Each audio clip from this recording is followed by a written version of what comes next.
Magandang gabi po sa ating lahat ulit mga kapatid. Sa ating ebanghelyo, huli, tinuligsa niya sila. Ang dahilan nito ay dahil sa kanilang pagpapakitang tao na ugali. Naniwalang mga pinuno ng mga Hudyo na sila'y pinagpala at magliligtas dahil tingin nila ay malapit sila sa Diyos. Nakikita natin na kaya tinuligsa sila dahil sa pagpapakita nila na ibang ugali sa tao. Dahil sa pagpapakita nilang ugali lamang. Ngunit ang totoo dyan ay masama ang kanilang ugali. At sinasabi pa nila na pinagpala at maliligtas dahil sa tingin nila malalapit sila sa Diyos. Subalit, kung inobserbahan nila ang mga tradisyon nila, hindi nila sinundan ang kautusan ng Diyos.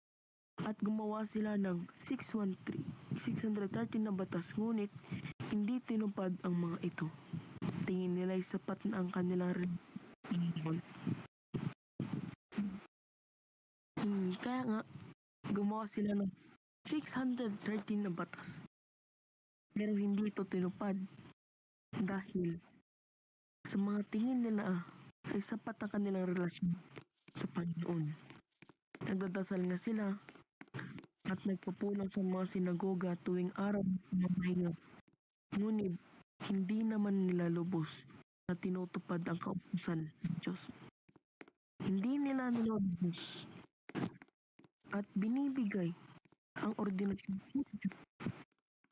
ng himutok na sundin mga ito.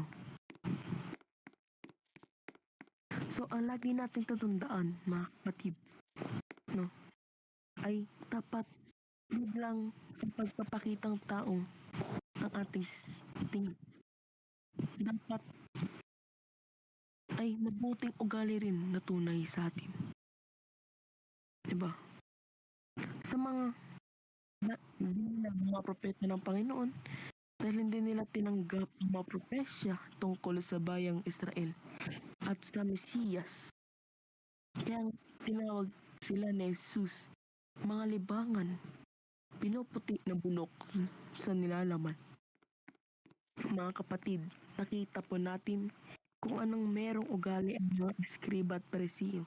Mismo sila nagbintang ng mga akusasyon kay Kristo para patayin siya ng mga Romano. Ugali ng mga eskriba. Mismo sila ang nagbintang sa akusasyon kay Kristo para patayin siya. Para lang patayin siya ng mga Romano.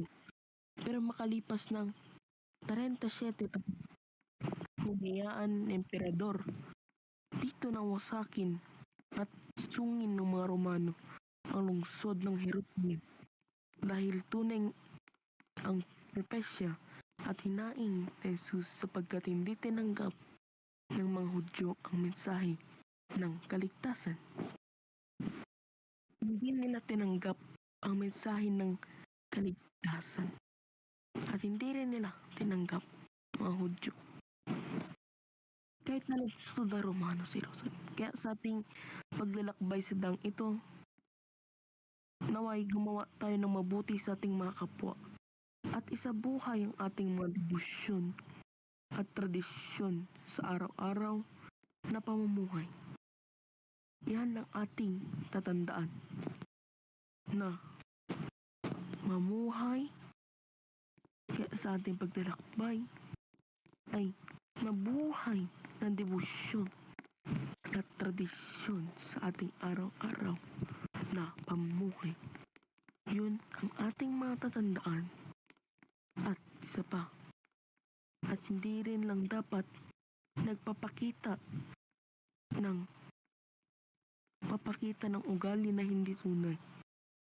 Dapat ang ipakita natin ang kabutihan at hindi kasamaan.